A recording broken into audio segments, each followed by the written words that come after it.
Thank you for inviting me once again to talk to you about the state of transit in 2021. You know, it seems really hard to believe that it was 1 year ago that I gave a state of transit in 2020. And at that time, we were full of optimism and excitedness. And, it's hard to believe that in less than a month, our entire world would be changed. The rest of 2020 and going into 2021 has certainly been an adventure. And it reminds me of days when I was in high school, and I actually read some famous authors, including one Charles Dickens, and I went beyond The Christmas Carol. And I remember the 1859 novel Tale of Two Cities, a famous line where Dickens says, "It was the best of times, it was the worst of times." I think as we look back on 2020 and look forward, it actually applies to us. I know many of us look at the year 2020 and figure it was simply the worst of times, but actually 2020 was a reawakening for us in many ways. We learned a lot of things, and there was a lot of good things that happened. I would say that the state of transit has to be defined as both the worst of times and the best of times. And so what I'd like to do is start out with reviewing, if I may, some of the things in transit that were not so good in 2020. We know that coronavirus, the COVID, as I call it, impacted nearly every facet of our lives. We were doing things all of a sudden that we had never dreamed of, like fogging trains and buses, cleaning things every 20 minutes, washing our hands, and putting masks on. We were handing masks out to riders and requiring that they put them on in public transit. I don't think anyone ever envisioned that in the United States. We were filled with fear and uncertainty. A lot of that still exists, but it was especially at the height last year, after March. And we found out what it was like to be shut down, to telework, to have the entire change in the workforce, changing where they worked and how they interacted. Economic disparity in many cases. In other ways, it's just understanding what it was like to be on Zoom and WebEx and Microsoft Teams. We learned new emojis and signs of masks and other things that reminded us that we are living in perilous times and we were having to deal with a change in how we looked at ourselves. We experienced a significant loss in ridership in transit, well over 50% here in Metro Phoenix, which actually was much better than many other places in the country who were looking at 90 and 95% reductions. This caused us to do things like go to rear door boarding on buses and not check fares on trains, and which created a loss in revenue, a significant loss in fare revenue. This was a new experience for us also. But it also helped us to realize that we live in some ways a perilous world, because there were many who claimed with these reductions in ridership, with this loss of fare revenue, that public transportation as an entity was at risk. Headlines would read, "Can public transportation survive the pandemic?" There are many people, as I went around talking, who said, listen, why should we invest in transit, especially because you're going to be irrelevant. You are irrelevant now because people won't get on a train or a bus and ride. Well, we found that they would. Not in as great as numbers, but it's still a perilous time. It's one that causes to worry and causes us to look at ourselves in the industry and try to figure out what exactly our future was. That was 2020. But in the midst of this darkness, the worst of times, there was also the best of times. There were things that were good in 2020. And the best of 2020 is we learned a new term. We learned the term essential workers. We figured out that our economy is not just run in the corporate boardroom or in office buildings, but we depend upon people like healthcare workers, garbage workers, grocery store workers, those people that make the world tick. And we also learned that public transportation is essential to our economy and to our community. We learned that we could appreciate the dedicated service of thousands of public transportation workers right here in Phoenix and around the country. As we learned a new hashtag, Heroes Moving Heroes. People who showed up day after day, even when we didn't know a lot about this virus. I remember last March and April, when people honestly thought that if you touched something, if you were within any vicinity, that you might get something that would kill you, and our workers showed up. And they continued to maintain and drive buses and trains and move people who were essential to our health, our safety, and our well-being. As we created this new relationship with these workers, I hope we truly appreciated the importance that they play. And I know that I, as a member of the public transportation family, really gained a new appreciation as to the essential role that our public transportation system and our workers play in the overall health of our community. To me, that was one of the good things that happened. It also moved us to do things like look more carefully at the cleanliness of our trains and our buses, and to do things like install operator protective barriers to make sure that our workers were protected not only from a health virus that we couldn't quite understand, but also physically be protected. Things we talked about for many years and now found the will and the wherewithal to accomplish. We also learned that many lives are impacted by public transportation, lives that we, I guess, almost took for granted. We looked at those healthcare workers, food service, the people I've mentioned before.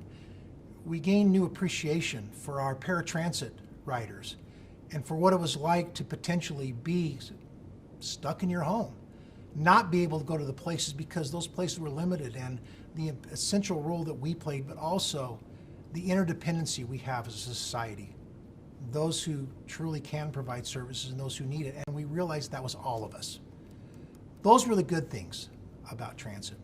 There are a few other surprises as it relates to transit as a whole here in Metro Phoenix, and that is that while we expected this pandemic to wreak havoc on our finances, that actually our transit finances are doing fairly all right. They're doing okay. And as a matter of fact, our services are not impacted by finances. We've been able to maintain levels of service throughout the COVID pandemic, not only because of the dedication of our workers, but also because our transportation sales tax, our Prop 400, is actually running $10 million ahead of our actuals from last year, pre-COVID. And that cities as a whole have not seen the kind of reduction in sales tax collections that they expected. Many are up, most are at least even. And since we are in our system very much a sales tax supported system, more so than fare revenues, this has been a good thing for us, because while we were staring at a financial cliff, we found that that cliff wasn't quite as great as we expected. And that's been good for the system. And then the two acts of Congress. First, the CARES Act, which brought over almost $200 million into Metro Phoenix to help us cover projected losses and help us ensure that transit service could be provided from a financial standpoint through fiscal 21. And most recently, what we call CARES 2 or CRISA, which will bring in an additional $86 million of finance, of federal funds into the Valley to help backstop our operations, our loss of fare revenue, and also ensure that from a financial standpoint that we are solid through the next year and probably through fiscal 22. We did have a significant loss in fare revenue, as I've said, and this federal money has been essential in helping us to plug that gap and make sure that we can continue on. So 2020 overall, yeah, it sucked.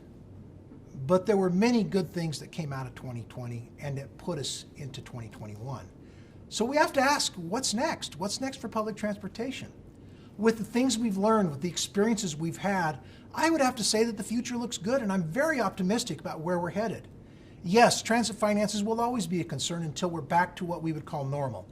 And I don't know when that will happen. It may happen next month. It may not happen for 3 or 4 years.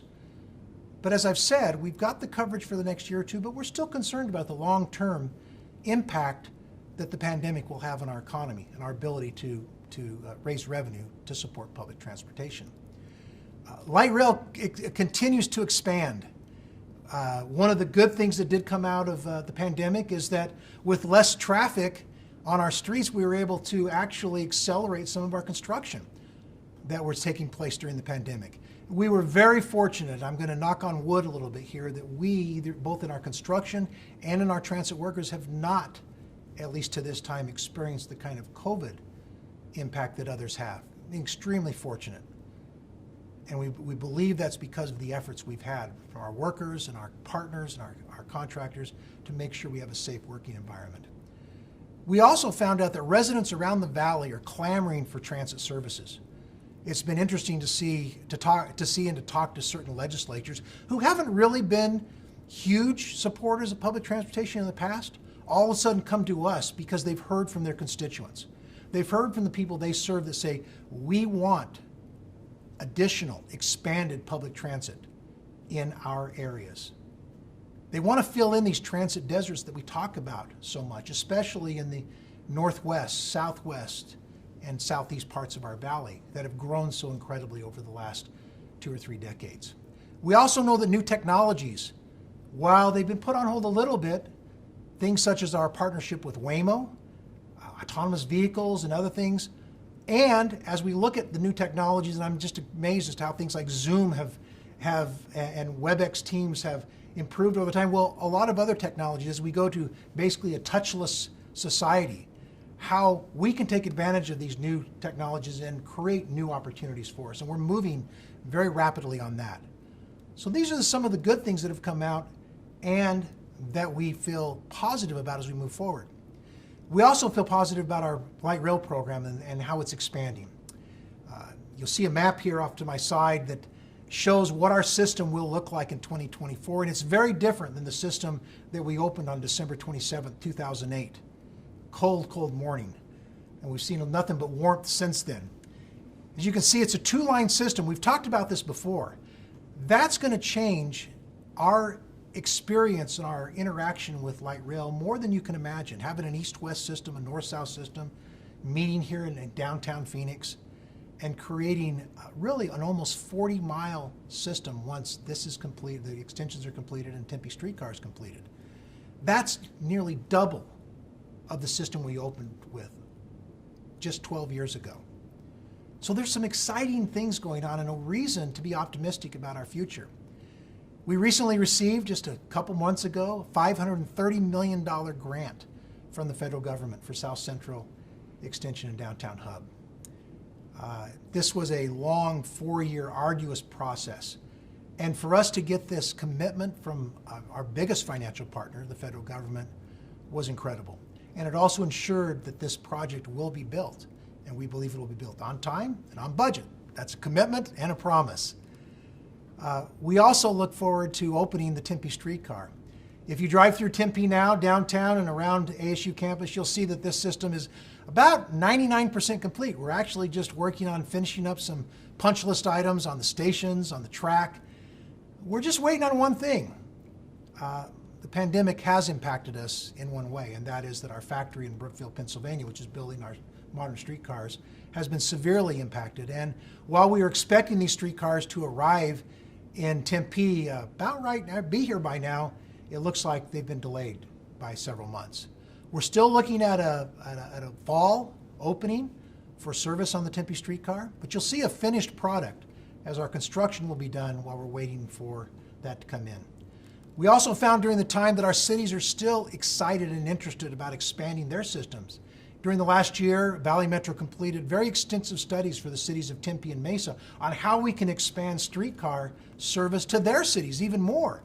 We looked at places to the south of the city, into the Fiesta District in Mesa and other places in Tempe, about maybe new lines, expanded lines, moving the existing streetcar eastward on Rio Salado, and all these are exciting ways to look at things. We looked at new alignments and how we can have our streetcars interact with traffic and with the community, so we don't have to be as disruptive as we've been with some of our construction in the past. As we look at South Central and you drive through downtown Phoenix and down Central Avenue headed south toward Baseline, you see a lot of construction activity. Almost 6 miles of construction activity. Yes, it's very disruptive. We're very, very cognizant of the fact that we have a lot of work to do. We're thankful to the city of Phoenix and other partners for creating one of the most aggressive business assistance programs ever, certainly in our system and possibly nationwide, to help businesses along the route not only deal with the impacts of COVID, but also the double whammy of having light rail construction in the area. That will be beginning literally in the next month or two as we start talking to businesses and figuring out ways that we can assist them and help them get through. Construction is disruptive. We know it is.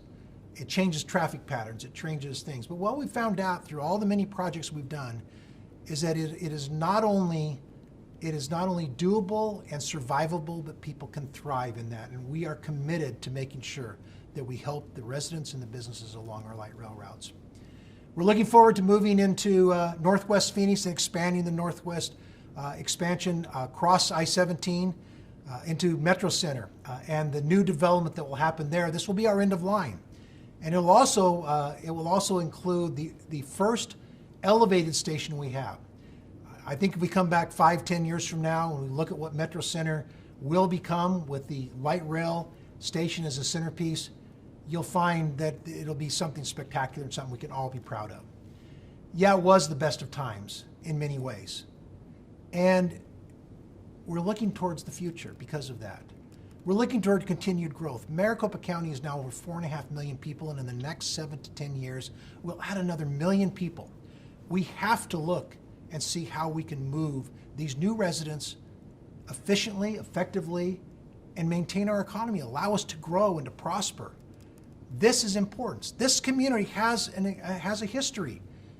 We have invested a lot in transportation. Prop 300 in 1985, Prop 400 in 2004 have given us literally billions of dollars that have built the freeway systems, improved the streets, and yes, improved public transportation. Light rail, buses, and paratransit, all of those. Which gives us to the message that I'd like to leave with you today, and that is that this future will only be bright if we can continue to invest in public transportation. Prop 400 expires in less than 5 years. That is almost a nanosecond in our transportation world, as you all know. Mayor Kate Gallego called the extension of Prop 400 a mission critical, and it is critical. I would agree with her 150%. If we stop this investment, it will have an enormous impact on our ability not only to provide the services we do today, but to meet the needs of an ever-growing community and these 1 million and the next 1 million and the next 1 million. So continued investment keeps our region competitive, it keeps our quality of life up. It is a lifeline to our continued prosperity. It also follows through on promises we all made when we started this investment program to the next generation, that we would continue to invest in their community. We've reaped the benefits of those who came before us, those leaders who made promises, who worked through things and made it happen against the odds. We have a responsibility to continue this and to make the next generation, my grandkids and their kids, enjoy the same things that we've been able to enjoy. The big debate right now over Prop 400 extension is, do we merely extend the tax or do we expand? And we understand that. Right now, if you'll remember, we have a half-cent sales tax, 1/3 of that which goes to transit. Now, that's a lot of money, but actually, to extend Prop 400 would merely extend the status quo, and we're really running behind what other communities are. Our peer regions around the country, many of them invest a minimum of 1% to transit alone. If you take that half-cent sales tax and we get 33%, that's 0.17% sales tax. Now, that's augmented by taxes in Phoenix and Tempe and Glendale and by general fund expenditures in other cities, but even with those, it barely gets us up to the minimal investment that other communities have made. The only way that we can expand the service that we have is to expand the pool, the pot, the amount of the money. We can do that in many ways. We can increase the half-cent, we can have local taxes go up, we can do other things, but we need to talk seriously about whether we are going to expand the pool or simply take the status quo and extend it. The big question we have is where will we be in the next generation? For every decision we make is truly generational. There's a lot of work to be done, both in the present and in the future. The one thing we need to do is not to be happy with the status quo. We can't be content. We can't sit back and look at what we've accomplished, and we have accomplished a lot. We have to look forward and say, listen, are we going to be happy or are we going to think big? Now is the time to think big. Now is the opportunity to think big. We provide access and opportunity for all. We need to get started. We need to build on what we have. Now's the time to do it. For 2021 and beyond, it can be the best of times. It doesn't have to be not the worst of times, but just the bland or the mediocre of times. It can be the best of times. It is up to the people on this broadcast, and I would say in this room, because it used to be to make sure that happens. You have been friends, truly friends of transit, for years.